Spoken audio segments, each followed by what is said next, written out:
Hello and welcome to the Ultra Catalyst podcast. My name is Stephen Nosek. I am your host. Today we're going to be talking about goals versus standards. That's right. A few days ago, I was reading Ed Milet's The Power of One More.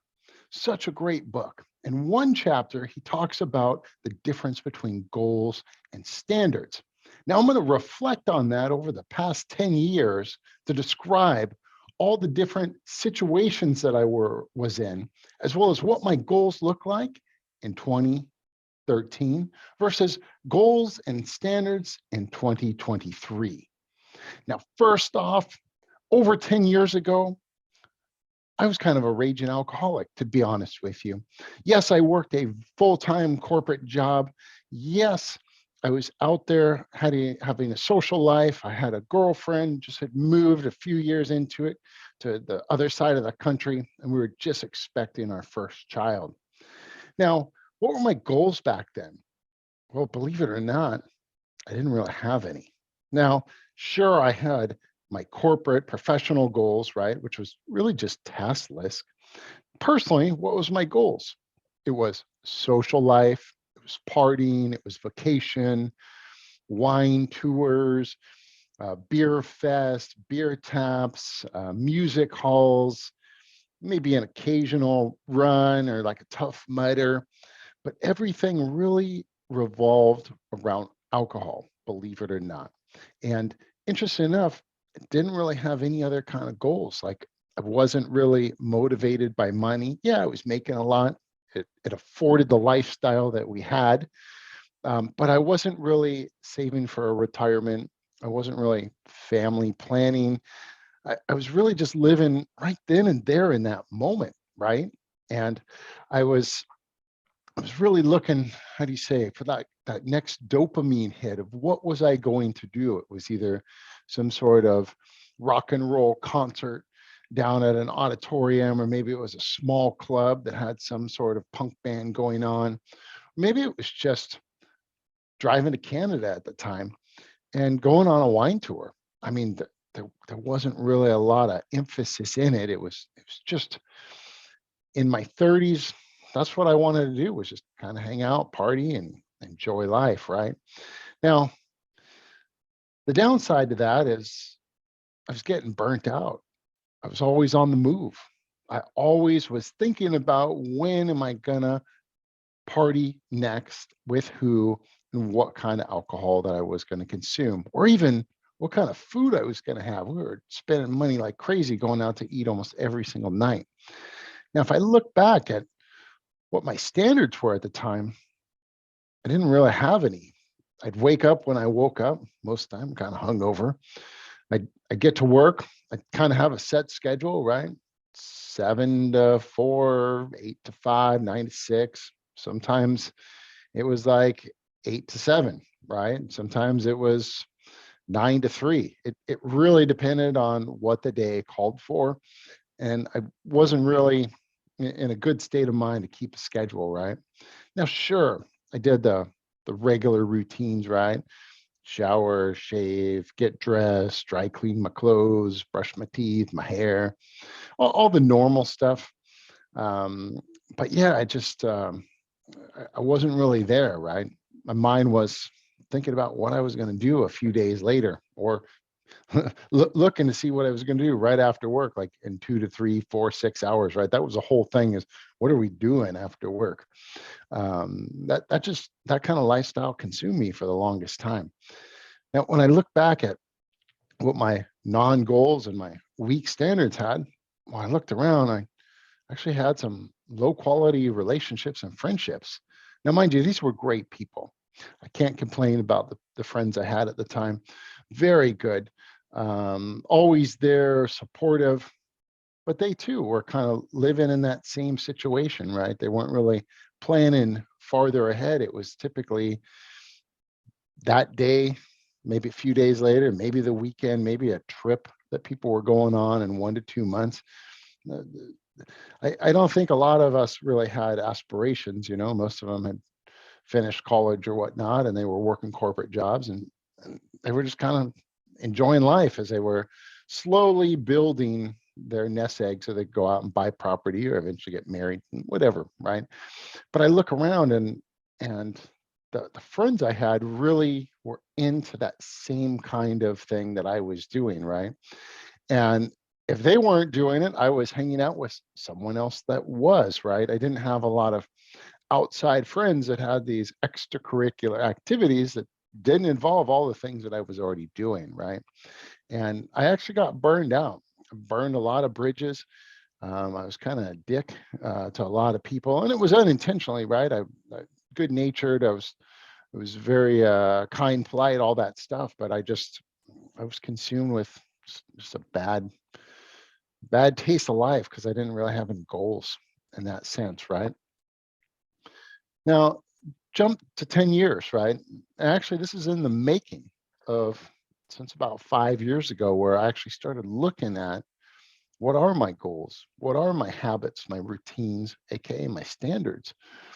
Where do I want to go, right? Now I've crossed over into the 40s. I got 2 kids, and I'm like, well, I really got to start thinking about what long-term life's going to look like. Because if I continue down the same road that I was going to go into, well, if I were to just leave, pass away, whatever the case, they wouldn't have anything. How are they going to survive, right? It would be very difficult in that sense. And I'd say probably 5+ years ago, I was like, you know what? I got to start writing my goals down. And I did that. I also put them on video. I put up a vision board, and I started making some traction towards the goals, over the series of a few years. But every time I came to the end of the year and I looked back at what my goals were, I had high aspirations, but I actually didn't move the needle very far in a lot of them. It was very like scattered, right? Like up over here, it would move forward for like a month on fitness, and I'd get no traction on relationships. Or it would move over here in the finances department where I'd pay down debt, I'd start having some disposable income or more than I was used to. But then all of a sudden, something else just wasn't working, right? And so when I go up and I tally my goals at the end of the year, and like I said, this is about 5 years ago, my scores were all lopsided. Now, was it better than the year before? Yeah, but it just didn't feel like I was making a whole all in concerted effort moving forward, right? And that went on for, I don't know, 2, 3 years. I was setting my goals. I was looking at them on a weekly basis, sometimes a monthly basis, and adjusting. And if it wasn't working, well, I didn't work on things that I needed to change to actually drive those goals forward, right? And then something clicked, and it came to standards, right? So these are going to be your thoughts, your beliefs, your habits, and your routines, right? What do you do on a regular basis that's going to propel you forward, right? Because if you look at what your goals are and your standards aren't aligned, well, you're not going to hit your goals. And as I look back the last 5 years, 7, 8, 9, 10 years, I had some high fucking aspirations, but I didn't have the standards in place to get me there. Now, fast forward to 2023, it's already off to a great freaking start. And it's based on what I did 30, 60, 90, 120 days before today, probably even before then. I developed very concrete routines where, for example, the night before I go to bed, I already write down what are my 5 items or 5 tasks that I have to do the next day that are going to move me forward. I lay out my gym clothes. They're right over here in the corner in a bag. They're ready to go, along with my folded clothes that if I take a shower at the gym, I could go boom, put on brand new clothes. I'm ready to go. I even got my toiletry bag in there, right? Mouthwash, shaving cream, toothpaste, toothbrush, hair gel, contacts, you name it. Those are already laid out. Not to mention, before coming up here and recording this podcast, I already prepped the coffee machine with the timer so it knows when to go off, right? These are just some things that I already have that are standard, they're routine. I preset them. That way, when I wake up, I have less decisions to make. I just know, hey, you know what? I get up, hey, my gym bag's right there. Okay, let's grab it and let's go head for the gym. And then when I'm in the gym, I have a routine that I'm going to follow. Yeah, it might change a little bit. Maybe when I get there at 5 versus 6, I'm going to adjust it slightly because there's going to be more people in there, but I'm still going to follow through with that, and I'm going to have some flexibility. The reality is things change. You might wake up late, you might be tired, an emergency might come up at work or with your family, or maybe your car breaks down, or whatever the case is. You have to have some flexibility. And if it's too rigid, over time, you're just going to get burned out. I mean, shit, look, 10 years ago, that was me. Now, what are some of the other standards that I have? Well, when it comes to my corporate gig, I have a list of things that I know I need to do every single day. I start working on them at the beginning of the week. So just a little while ago, I planned all the different things that I need to go tackle this week. Am I going to go out and try to do them all at one time? No. No. I'm going to hammer away at the hardest ones first come Monday morning. I know I got at least 1 to 2 hours that are blocked because most of their people will still be asleep or they just aren't to work yet. And then I'm going to hammer away at those, right? It's the quiet time where you're going to be able to do that. And then after that, I'll fill in some activities as I'm going meeting to meeting or talking between different customers and stakeholders.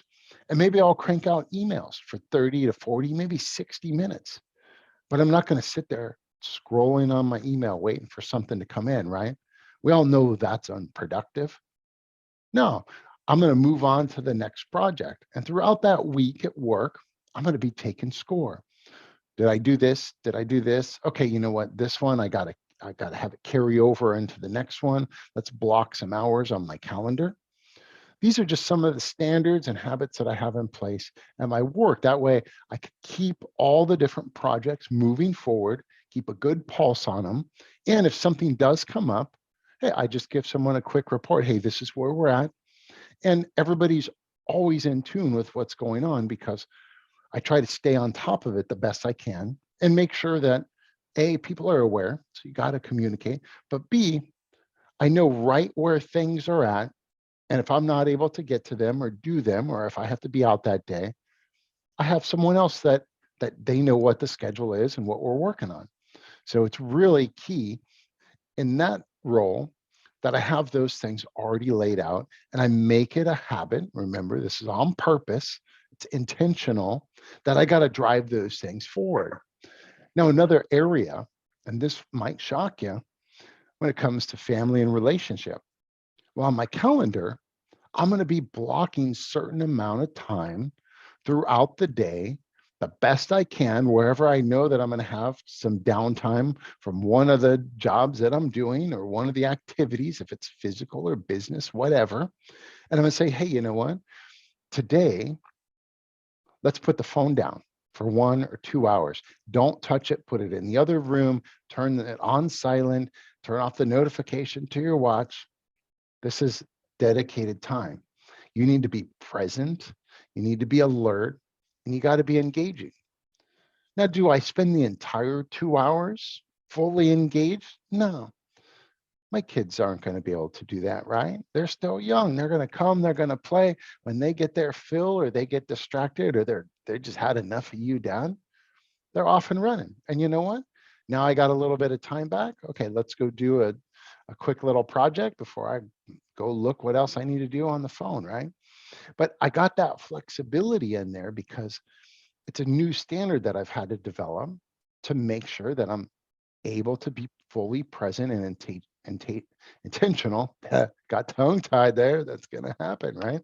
It's intentional to make sure that I'm able to conquer whatever's in front of me because we're putting out there 10, 15, 10 to 12, 15 hours of training every single week, which is 5, 6+ days a week for a lot of these races that I have scheduled for later this year. And you got to put in that work, right? And so when I look back, just as a quick pulse check, let's see here, it's February 5th. I know where I'm going. I got my goals. They're very far out there in the future. We got some short-term, medium, and long-term ones, all quantifiable. Well, almost all of them. There's some other ones that we're dealing with, but those are all right.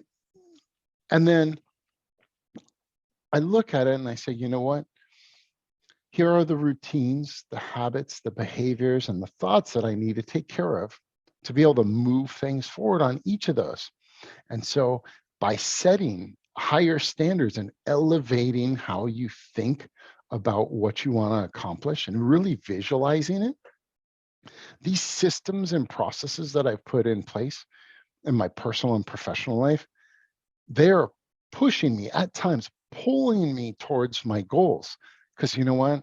Just like you, there's days I wake up, I'm not motivated. I don't have the energy. Fuck, I don't feel like it. I mean, let's just be real. I'm not a machine. I'm not working 24/7. I'm not putting in 15, 18, 26 hours a day, right? That's not happening, right? Because I got all these other things I got to take care of. And if I don't focus and I really be intentional and stick with the calendar, I get tired, just like everybody else. And besides, if you can't sit back and have fun, enjoy what you're doing, even laugh at yourself when you fuck up, you're taking things way too seriously. And after a while, people probably aren't going to want to be around you. Shit, 10 years ago, that was me, but I didn't have any goals, nor did I have any standards. Now, let me tell you a difference between those 10-year time frame, 2013 versus 2023. First and foremost, I am full of life. Now, I'll say I'm actually happy because I'm controlling a lot of the things that I'm doing. And there's going to be some positive outputs, there's going to be some negative ones, and then there's some outcomes that I just don't know what they're going to look like. But I know I'm working towards something bigger and better than I had over 10 years ago. And I could see that I have higher quality friendships where I'm not just texting people thinking about what kind of alcohol I'm going to bring to some stupid party. I don't even go to parties anymore. Maybe here and there if it's a special occasion. But those are days I lived a long time ago. They served me back then. They didn't serve me well, obviously. And now we're off looking after how am I going to move things forward. So not just me, but the people around me, the ones that support me, care for me, love me, and vice versa. How can we all have a better connected life, right? That's where your goals and your standards have to be tightly aligned, or in one area, you're going to fall flat, right? You could have low goals, but high standards. Well, you're outperforming everybody around you, right? But what are you really driving after if you haven't set any goals, right? That might get tiring after a while. Or maybe you're just an overachiever that isn't really achieving much because you haven't grown past where your potential actually is. I think I lived that life too. It's kind of boring, right? You get irritated at the people around you. Doesn't sound like a lot of fun. I'd rather be right where I'm at, where I'm starting to create the reality and the future that I want by putting in the effort now. And I just mentioned some of the standards and habits that I put in place, but it's also up here, right? If we have negative thoughts, we have to squash those as much as we can. Can you stop them? No. Your mind is going to come up with all kinds of different inputs from all over the place, whether if you're looking at your cell phone, your tablet, the internet, on a laptop, computer, your family, your friends, driving in traffic, news, work, business, customers, complaints, reviews, whatever it is. You're going to get all these different inputs. And at times, your brain is going to just be throwing things left and right. And your emotions are going to go up and down, whatever. It's going to be a clusterfuck. You know what? But you have to learn how to accept what's coming across and filter those things out that aren't going to serve you or that you don't need to entertain them with your time. If you think about those negative thoughts or you have some sort of negative situation, and you just quickly assess it and understand that it's temporary, it's not impacting you, there's no fight versus flight going on, it's just a passing thought that maybe you're irritated. Once you're able to get to that point where you're able to move past it, you're going to be happier already because you're not dwelling on those negative aspects, right? Your energy is really being put forward to your standards. Remember, your habits, your behaviors, your thoughts, your actions, right? If you could get those as congruent with your goals as possible, you're going to move forward very frickin' fast, and you're going to want to be in close proximity to other individuals that are moving and operating in that same manner. Now, is it going to be exactly the same as you? Hell no. But as long as they're also going in similar directions, using different strategies or similar strategies to you, where they have high standards as well as far fucking out goals, you're going to be able to go very far. And that's what we want to do, especially if you want to live a high quality life with high quality people around you. If you want to go back 10 years ago, be my guest. But believe me, there was more hard times that were definitely controllable that I wasn't controlling. And you probably weren't either. Thanks for tuning in. It's time to wrap up. Click the like button, subscribe, leave a comment, DM. If you want to be a guest on the Ultra Catalyst podcast, send me a note. Tell me why. And let's get together and let's have a chat about something. Thanks for tuning in. We out.